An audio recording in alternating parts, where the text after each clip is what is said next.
Welcome back to Travolting Presents Easy Ryders. Hosted by Jeff Sweeney and Stuart Elmore. Covering Great Balls of Fire. Enjoy the episode.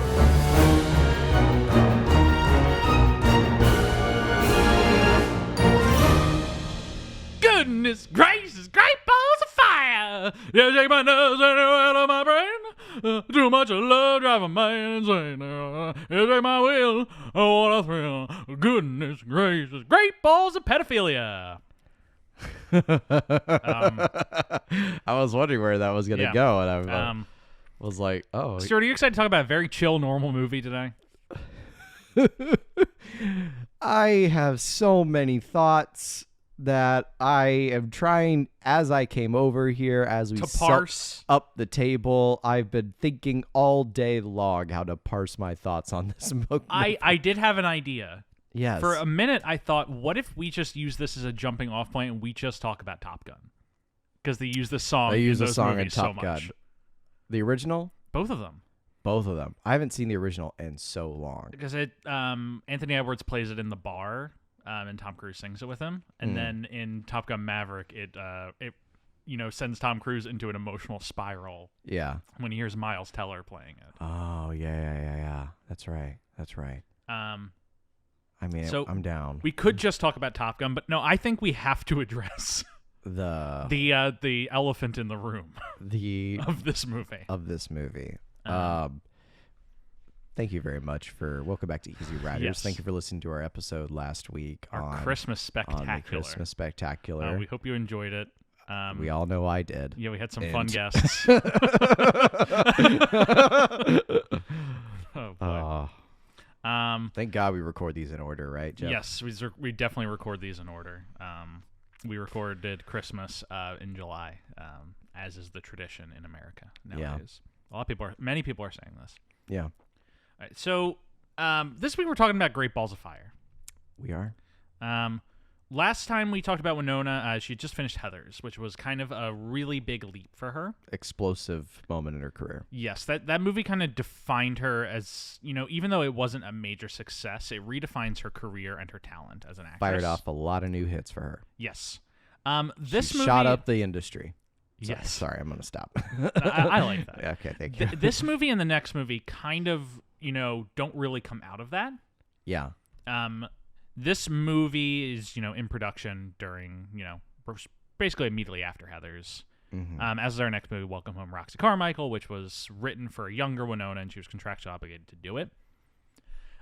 So we don't really see the growth of the seed that Heathers laid in this movie.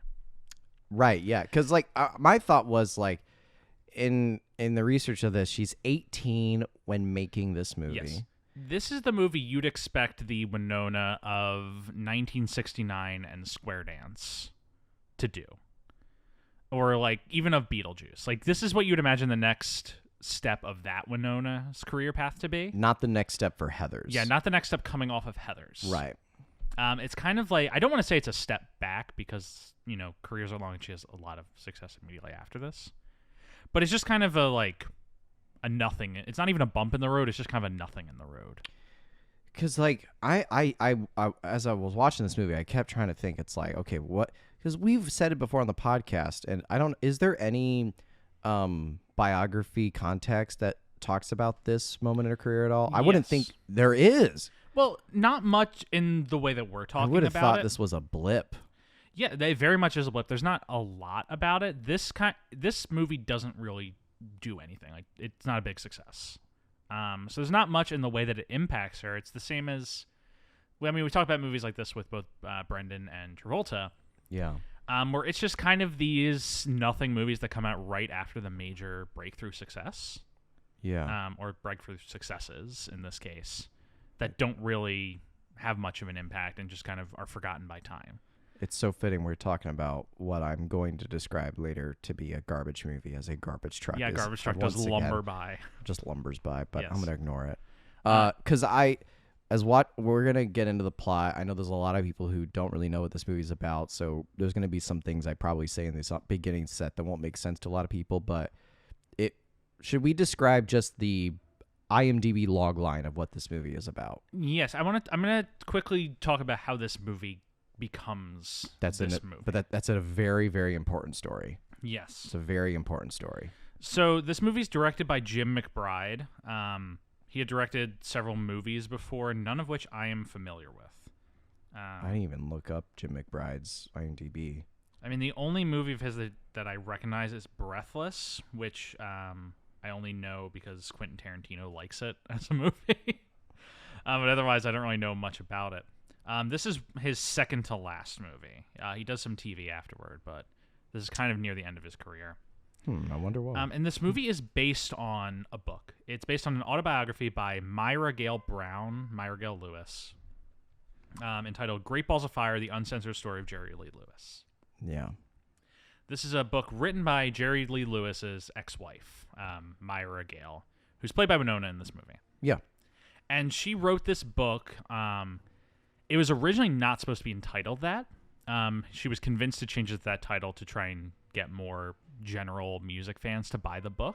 So Myra, when she wrote this book, intended it to be like an expose about kind of the abuse she suffered under Jerry Lee Lewis. Survivor of domestic abuse. Yeah, survivor of domestic abuse, what she dealt with, and how she kind of feels like as a woman it like how she wanted to inspire other women who were in these situations.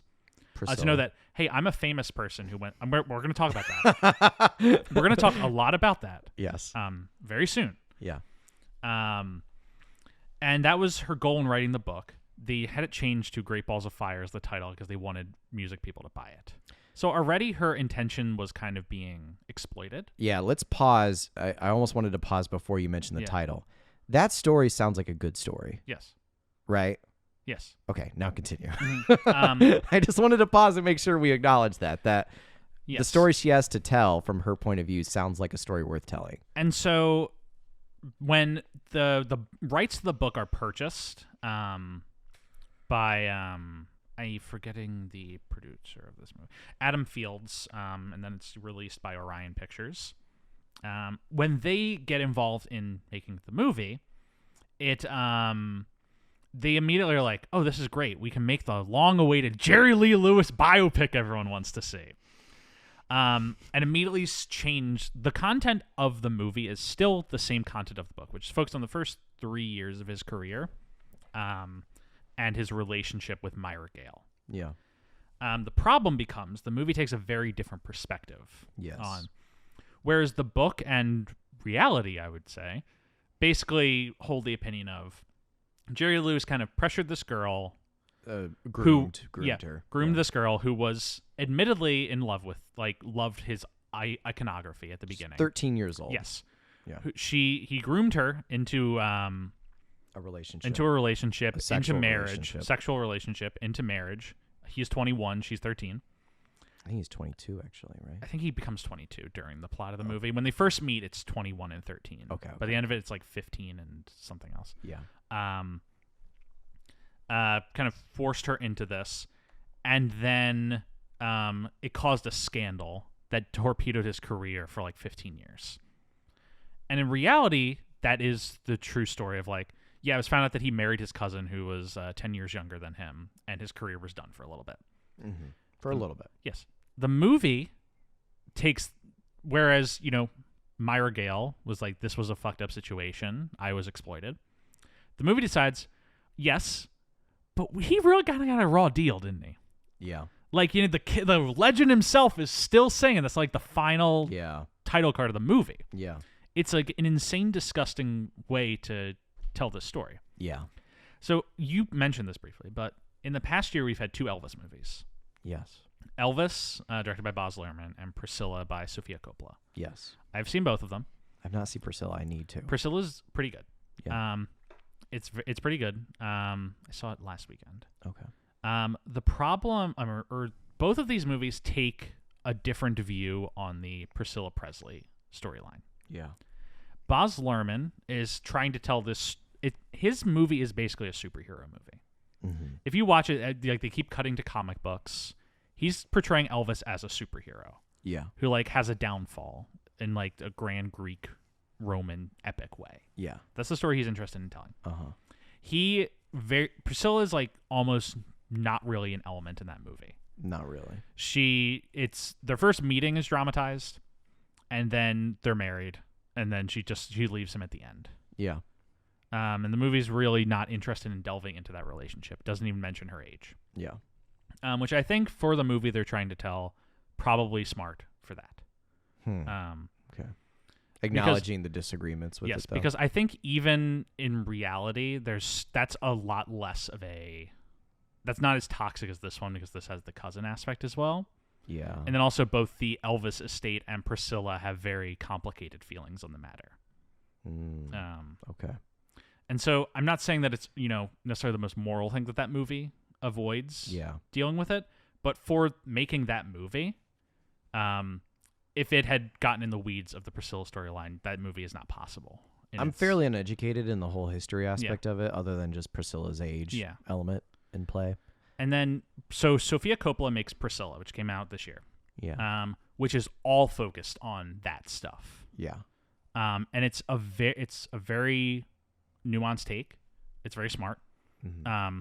It's a story of Priscilla getting seduced and groomed by Elvis, and then getting discarded by him, and just kind of being exploited by Elvis. And that movie is so hyper-focused on that. And it lets you really get into the interiority of Priscilla as a human being. And that movie was not, like, approved or condoned by the Elvis Presley Enterprises. No. Well, Priscilla was involved in that movie. Right, but the Elvis Presley company or whatever. Yeah, the Presley estate was not involved in that movie. Priscilla was. Right. But the Presley estate spoke out against the movie. They spoke out about it. And they wouldn't let them use any of their songs or music. Yes, which is funny because the movie does use some covers. It uses covers of Elvis music. Of old covers. Yes. And it then uses a few Elvis songs that were not owned by the Presley estate, which is able to get away with licensing. Yeah. But those were two two different takes on that topic. Yeah. And they're both, for the context of their movies, I think, intelligent takes. Mm-hmm. This movie decides to take the stupidest fucking middle ground possible. Which is stupidest fucking middle ground. I meant to say fucking. Okay. In which is, we're going to delve right into this stuff and then say, pretty cool. All right that he did that. Yeah. Which is so fucked up. And this movie, it's impossible. It's borderline like disastrous.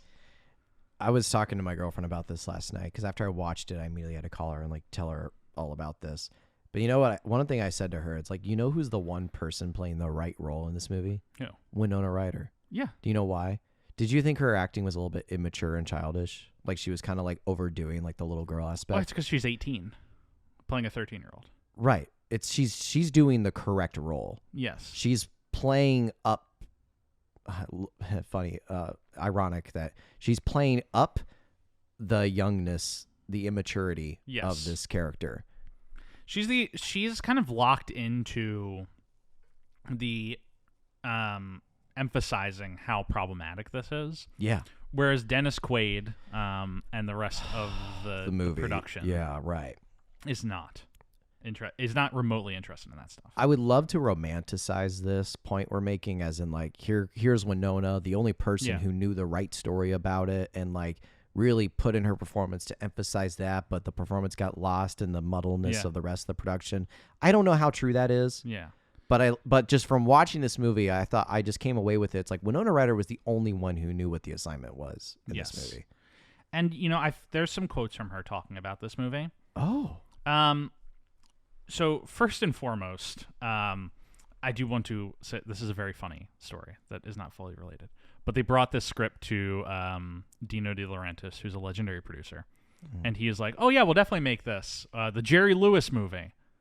And then they got decently far with him. And they're like, wait, you think it's about Jerry Lewis, the comedian? He's like, yeah. And they're like, no, it's about Jerry Lee Lewis. And he was really upset about it. Yeah. But, when they go into here's the ultimate example of how this movie takes the worst middle ground possible, is they presented this movie to both Jerry Lee Lewis and marry Myra. Myra. Yeah. Marry Myra Gale Brown. I keep mixing up the words. Yeah. Myra Gale Brown, and neither of them liked it. Yep. Yeah. Yeah. Jerry Lee Lewis said, it made me look bad. It wasn't even a real love affair. It was just a girl I made love to. What? Yeah. No. And then Myra Gale said it sugarcoats my abuse under Jerry Lee Lewis. It's fucked up on both ends of it. Neither of them liked this movie. Oh my God. And Jerry Lee Lewis re-recorded songs for this movie. Yes, he did. Which means they went to him for this movie, yes. His production. Where Winona's big quote is that when they showed the movie to Myra Gale, who did not like the movie, she did find Winona's performance very affecting and came up to her after the movie, gave her a big hug, and said, "You're a gift from God." Winona describes it as one of the most amazing feelings she's ever had related to acting. Wow. But the movie, it did not satisfy Myra Gale aside from her portrayal. As I said, like 20 seconds earlier, like I really do feel like Winona's the only one who knows what movie she's in.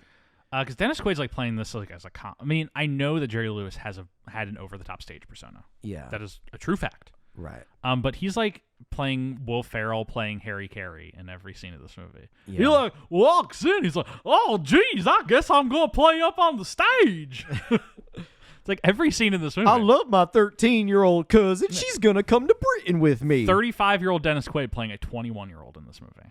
Winona Ryder's 18. Yes, 18 playing 13. Yeah. There's no good There's no good. There's no good numbers here. No.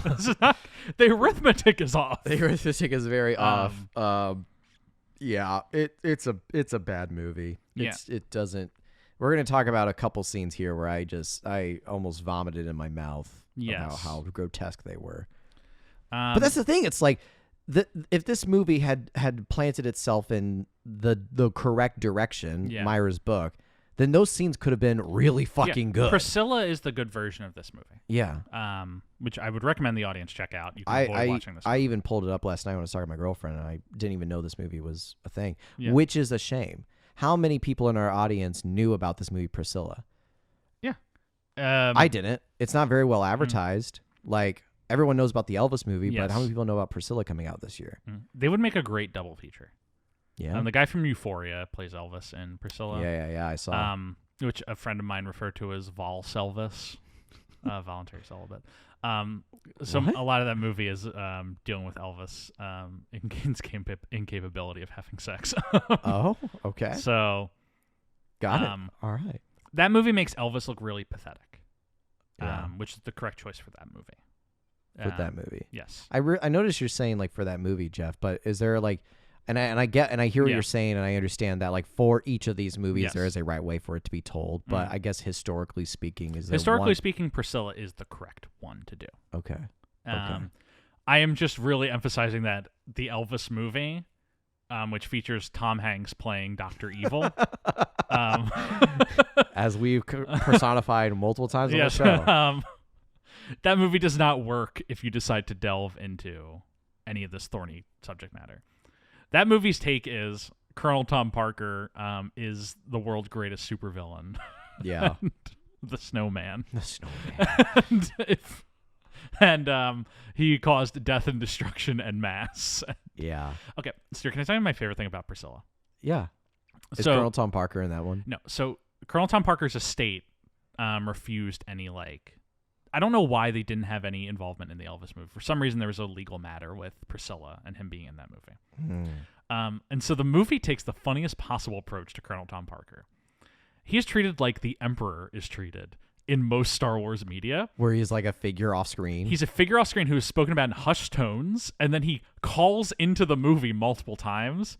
And someone's like, "Elvis, you got a phone call." He's like, I don't want to talk to anybody. And they're just like, "It's the Colonel." And he's like, "Move the ship out of the asteroid field immediately." It's like, that is no shit how he's treated in that movie. It's so funny. That is so good. I kept waiting. I'm like, are they going to bring Hanks back? Come on, let's bring him back. Do you know who does the voice, or is there a voice? It's like, it's probably like the director just on his cell phone or something. Sofia Coppola pretending. But it's like, It is. I was like, they are not treating Colonel Tom Parker like the Emperor. This is so good. This is great. So good. That's so great. I love that. Both good movies. You should watch them both back to back. Ideally, it Yeah. would be a really fun afternoon. Yeah.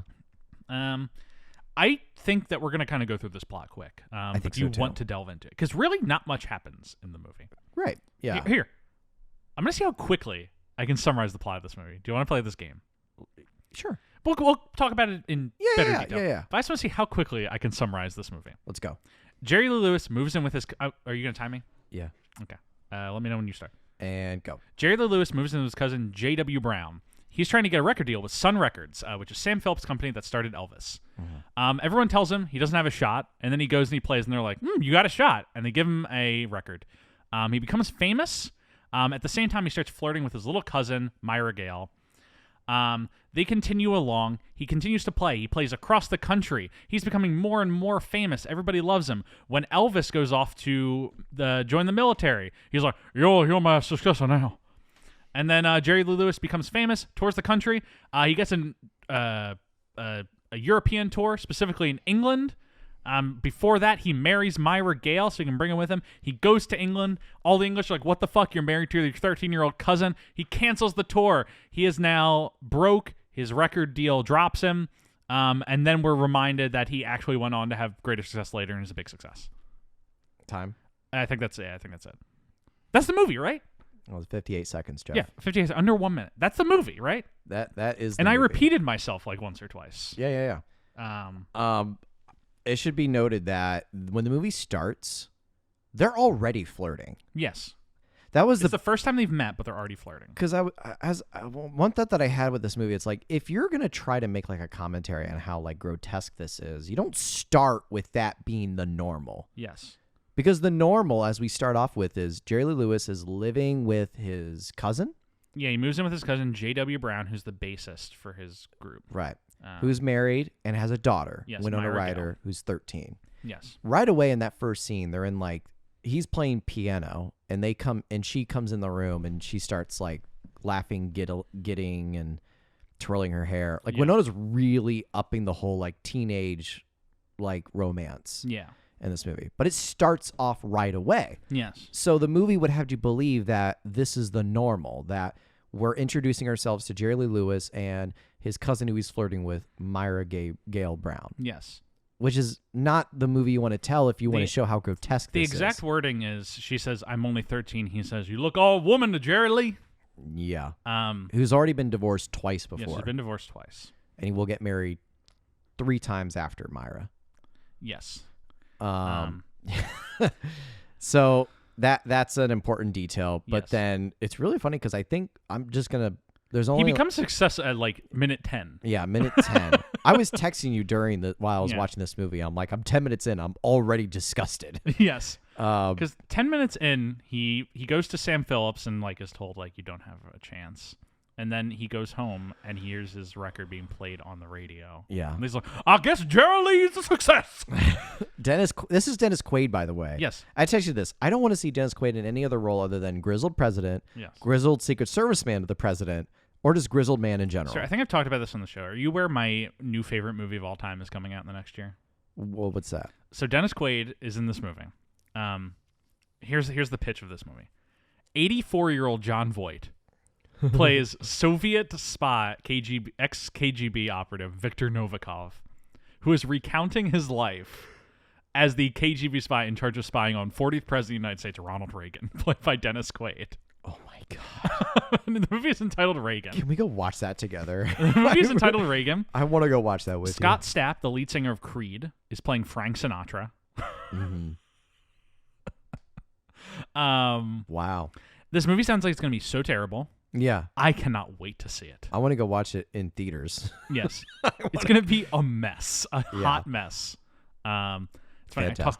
I am excited, for one. But Dennis Quaid has like the weirdest hairdo, which I know is like kind of supposed to be. He like kind of does look like Jerry Lee Lewis. Yeah. And like he is doing the voice. How do you feel about the lip syncing? It's a little bit off. Yeah, right? it's a little bit weird. Yeah, because it's clearly Jerry Lee Lewis singing the songs, Mm. which is another problematic point of the movie. That again, it's just such the middle of fucking road movie you've ever seen. Yes. Like, movies with bad takes are better than this one. Yes. Like, at least this movie doesn't have a take. No, it doesn't. At least some movies have conviction. Yeah. And they're evil. Right. This movie makes it worse that it has no conviction. I wrote that Quaid is bathing in the river of ham. Gee whiz Yes. Willikers. He's like playing a Looney Tunes character. He is. He very much. Which Jerry Lee Lewis is very theatrical.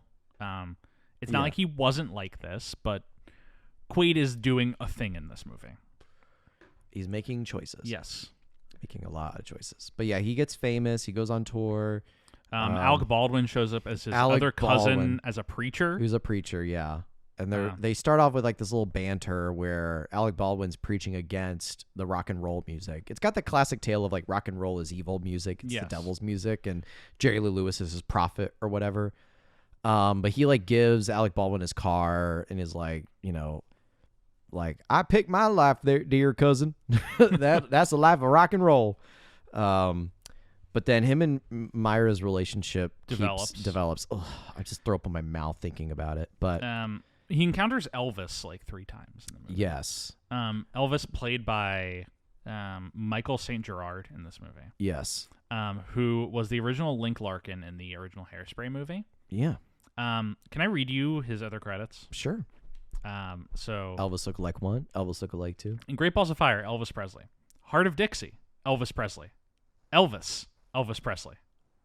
Quantum Leap, Elvis Presley. He's played Elvis 4 times. He looks like a good Elvis Presley. He doesn't look like Elvis. Yeah, he's a good Elvis. He's also popped up in some other things as random characters, but for the most part, his career is, I played Elvis 4 times. And this movie would have you believe that Jerry Lee Lewis and Elvis Presley were rivals. They were like friends. When they were friends in real life. Yeah. Except, do you know about this one thing that happened in like the 80s? I do not. Or 70s, I want to say. When Jerry Lee Lewis got so drunk and so cracked out on drugs that he drunkenly came to their estate with a gun and tried to break in because he said he wanted to shoot Elvis Presley. I am aware of this, yes. Yeah. That was one thing that happened that was like, got them a little bit. I want to come down to Graceland. Graceland, yeah. But yeah, this movie would have you believe him and Elvis were rivals. There's even a scene where Elvis is looking at like the top billboards and he like beats his wife. Yeah. Not literally beat his wife, but like he's so angry about it. There's that scene where he like is gonna go off to war or go off to the military. It's all you now, buddy. It's all you now, buddy. We're gonna talk about what precedes that scene because it's horrible. Yeah, tell me what precedes that scene. Do we want to get there right now? Yeah. Okay. I think we're at that point. Yeah. So him and Myra get married, and they get married in like a little chapel. They elope. Because their relationship has gotten sexual already. Yes. More or less. They haven't had sex to my understanding because that follows into the next scene I'm about to talk about. But they're definitely like making out and stuff, and it's very gross. So then they get married, and then they're trying to talk about like how they're going to let their family know. But eventually, Myra's parents find out.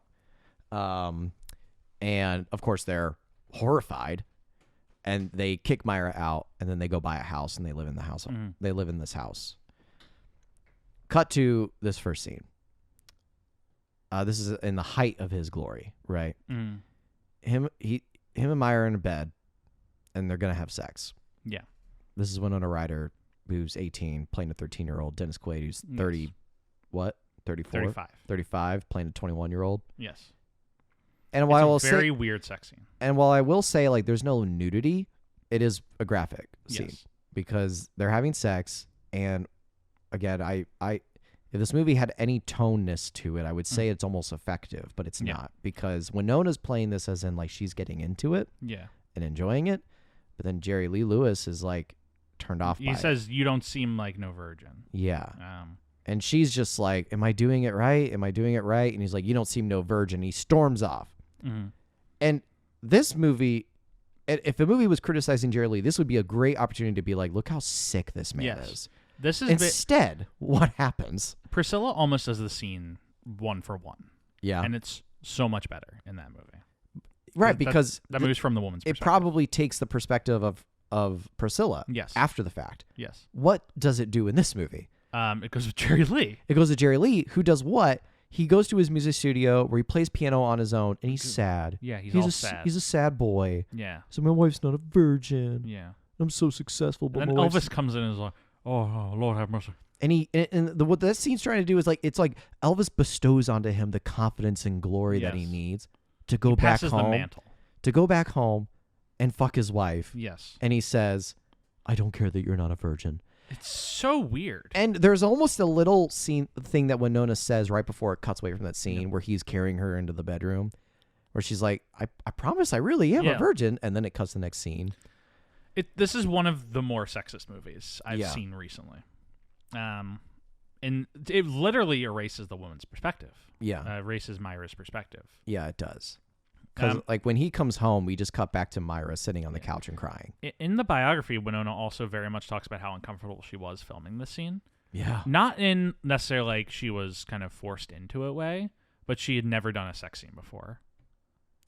Because I guess Heather's, it wasn't a sex scene. It was just like her. Yeah, and there's just like they were just on after. Yeah, it's just like the aftermath scene. But she had never done like a sex scene before.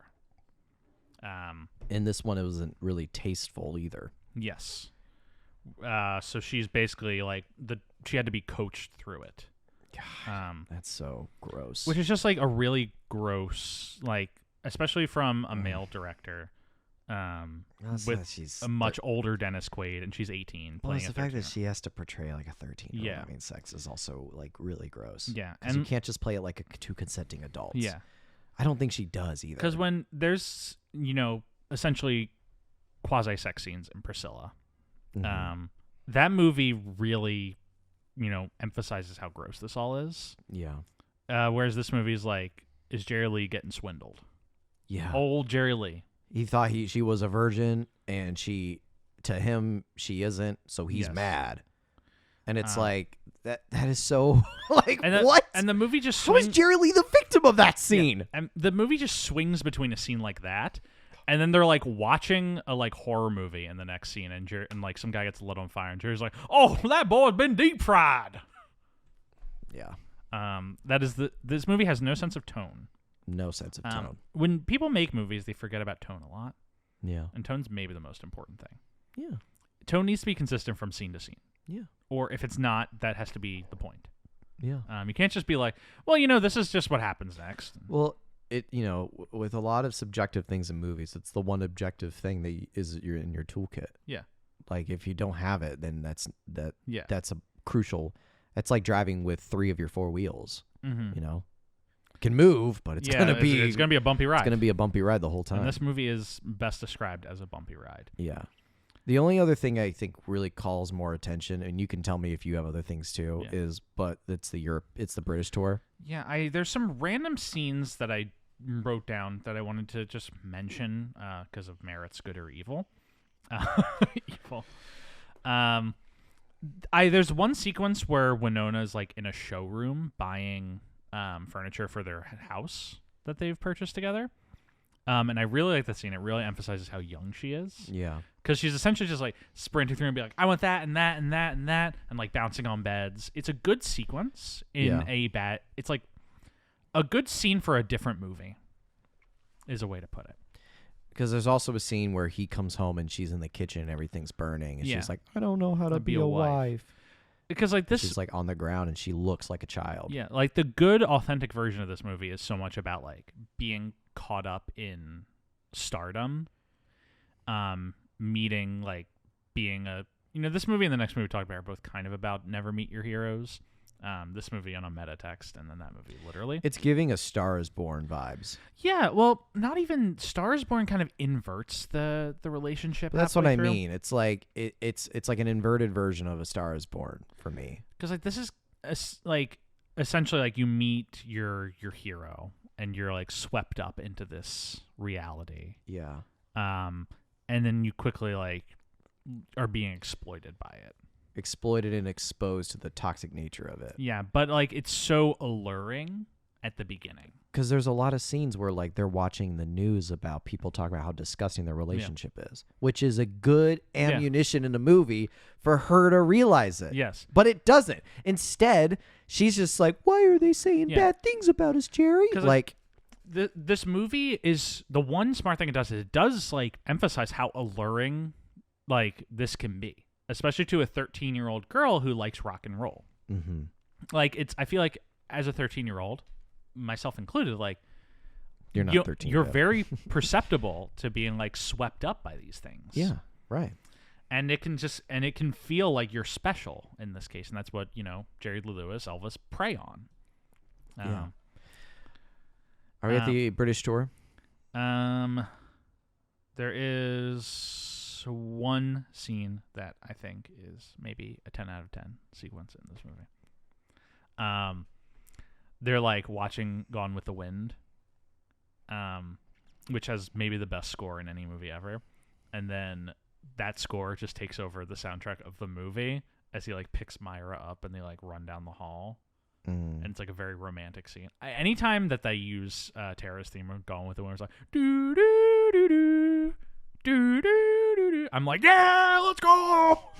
It's a very weird, I just want to emphasize specific thing. I like it's like the scene in E.T. where the kid like it's not Gone with the Wind, but where Elliot or E.T. is watching that like vintage movie, and then the score from that movie takes over. Yeah. And E.T. kisses the girl. Yeah. And she like curtsies. Right. It's like right. anytime a movie does that.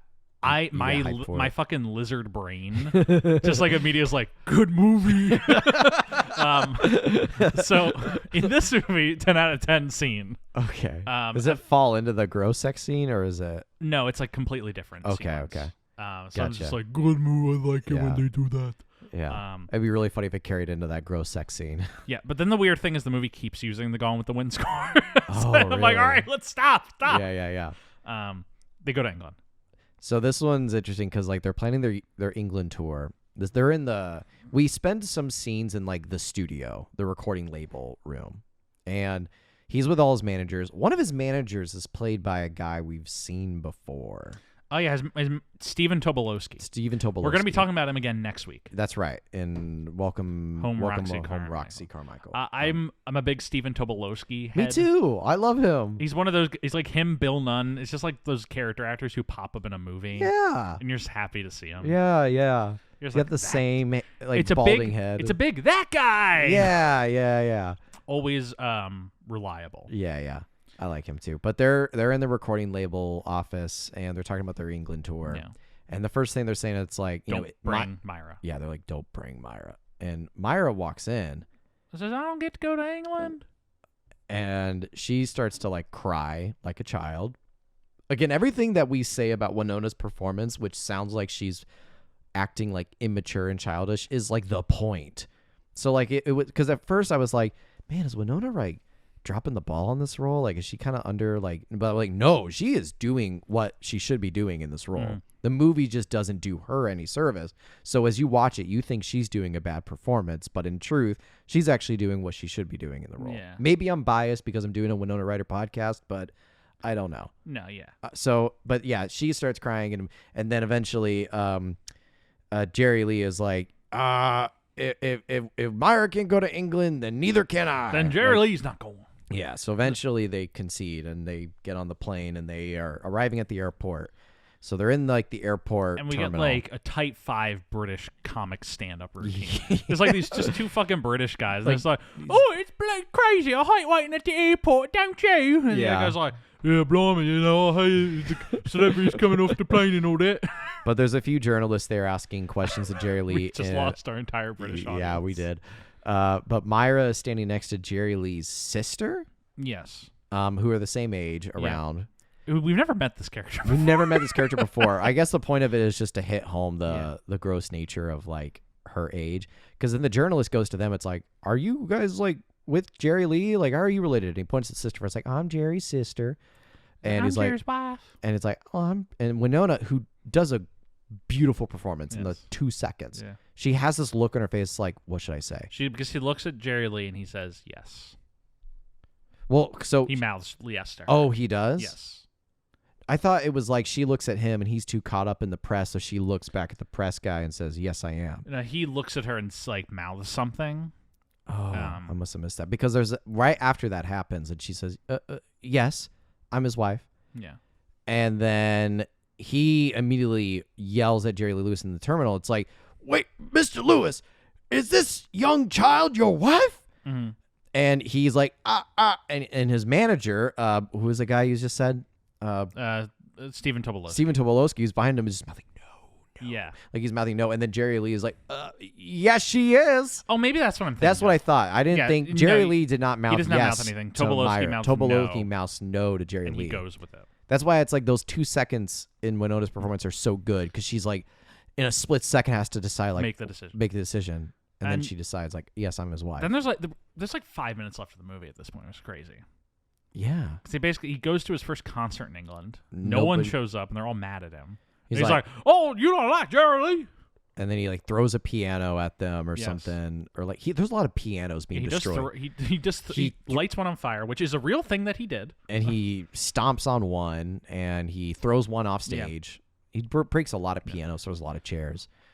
But they cancel the rest of his tour. Yeah, and then he goes back to the U.S. marries her officially, because legally. Technically he wasn't divorced from his second wife. Yes, so he gets that done. Marries Myra. Yeah, Myra, and then he gets dropped by his record label. They show like in like text, like image of like the Billboard Top 100, and they see a song like High School Darling or whatever. High School Confidential. High School, yeah, dropping lower and lower on the Billboard list, just to emphasize like his career. Poor Jerry Lee. Poor Jerry Lee. Yeah. Oh my God, his musical career is falling because he married his 13-year-old fucking cousin. Yes. A normal thing. A normal thing to do. And you're like, okay, maybe the movie's gonna pull the leg out, lever, and this is when it kind of transitions to him being the villain. Mm-hmm. But no, because he goes to Alec Baldwin's church. Well, because that moment you just said, maybe it's gonna pull the lever. That entire maybe is this montage of him like drinking, doing more drugs. He's performing at smaller venues. Yeah. There's a scene where he's on the phone with Myra, and he's in a motel room with another woman, and she's crying. So yes, that little 30-second montage, you think, oh, is this going to be like The Star is Born, he's turned into a villain kind of thing or whatever? But then it doesn't. Yeah. Because then it goes to the church. Yeah, it goes to Alec Baldwin's church, and he's being a little brutal. He's just giving this entire sermon about how shitty his cousin is with his cousin there. Yep. Something Alec Baldwin would probably actually do. Yeah. And then Myra's kind of convinced and is like, can we be forgiven? Well, because he says, and Jerry Lee's like, Jerry Lee's not, I'm gonna storm out of here. Right, because like Baldwin says, like, if you want to be saved, like come with me, child. And Winona gets up and walks to the front of the church, and they all do the praise hands thing, and he does the classic mega church, like, can you feel it? And then they do the Emperor Electric Shock on the crowd, and they all fall down. Colonel Tom Parker comes in. Love it. But yeah, so she like gets like blessed and all that stuff, and she's like trying to like devote her life to God. Yeah. Jerry Lee Hughes stands up, and Alec Baldwin looks at him and is like, bro, it's like, cousin, do you want to walk the path of the Lord? And he's like, I already have my path, the path of rock and roll. And it's meant to be this like victorious moment, you know. They do the Searchers shot from the John Wayne movie Searchers, where they walk out the door and we stay inside, and they're framed at the door, and it's like they're leaving, defiantly leaving and going his path, and then that's when my mouth like drops. Yeah, and then it brings up the classic like title card from any biopics. Yeah, where it's just like Jerry Lee Lewis. Went on before because there's one before and then there's that one. Okay. The one before is that Jerry Lee and this is because I think this first one's worse than the second one. Because the first one says Jerry Lee and Myra went on to have a child. Yes. And that's it. Yes. Doesn't say what happens after. Yeah. Which is that she succumbs to a lot of abuse. He continues doing drugs and being adulterous. Yeah. And then the child dies from drowning at 3 years old. Yes. And she divorces him. It doesn't say any of those things. It would have you believe that him and Myra went on to live happily ever after with a child. That's what it would lead you to believe. And then the second title card is basically like Jerry Lee Lewis is performing somewhere tonight. He's still a king of rock and roll. Yeah. And then it ends with a glorious credits. And it says music performed by the killer himself, which is kind of fucked up because there are allegations he killed one of his wives. What? What? It is what? his fifth marriage. because he got married 3 more times after this movie. His 5th marriage to Sean Stevens lasted 77 days. She died of an overdose of methadone. A journalist alleged that he abused and killed her. Oh my God! But there was never evidence. I want to emphasize for any lawyers listening, there was never evidence. I am simply asserting what this journalist alleged. Yeah. But yeah, he basically went on to continue to be an abusive piece of shit. And he switched genres to country music. Yeah, he switched genres to country. And the worst crime of all. And had a big comeback. He had was a big majorly comeback successful as a country singer. The worst crime of it all. He was successful until his death in 2022. That's so almost a year ago today. Insanity. So he goes on to marry his 6th wife, who is the ex-wife of the brother of Myra. Yes. And so it's just like this guy knows no bounds. Yes. Knows no fucking bounds. Just like really, I don't even know what to say. Like the world's terrible sometimes. Yeah. Like, because, like there's a lot of movies out there that have the premise of like this musical legend had a troubled life and did some really bad things, but boy, weren't they great while they were around. Yeah. But the fact this movie came out in 1989, yes. like he's still well into his like country heyday. Yes. So the killer himself. I hated this movie. Yes, this was no good. Very bad. Don't watch this movie. Yeah. It's actually really hard to watch this movie, so you guys are lucky. Yeah. How did you? Should we? Let's not go into how we watched this movie. There were a few glorious 480p. I was like, there's a few underpasses we had to meet some folks. Yes, just to put it that way. But no, don't watch this movie. Watch Priscilla. Watch Elvis. Don't watch this. Don't watch this. Is there any post-text? This movie, massive flop. Good. It comes out. Everyone's like, weird text and weird idea to this movie. Yeah.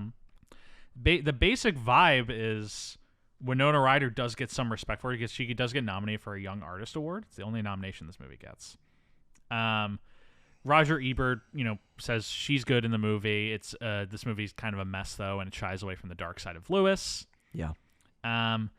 It just really disappears into time. Yeah. Which is good. Yeah. This movie doesn't really deserve remembrance. Right. It's in terms of Winona, it's just a footnote in her career. Yeah. Because like realistically, her career goes from Heathers to Mermaids. Yeah. This and Roxy Carmichael just get this weird slot that they're Heathers and Edward Scissorhands. Right. I would say Mermaids is another big one. Oh, wait, is Mermaids after Edward? Yeah. Mermaids is after Edward Scissorhands. Let me double check the timing of that because I think it might actually be Mermaids gets filmed first. But I'll figure it out. So yeah, but it's a good thing this movie didn't do anything for anybody. Would have been really bad if it did. Yes.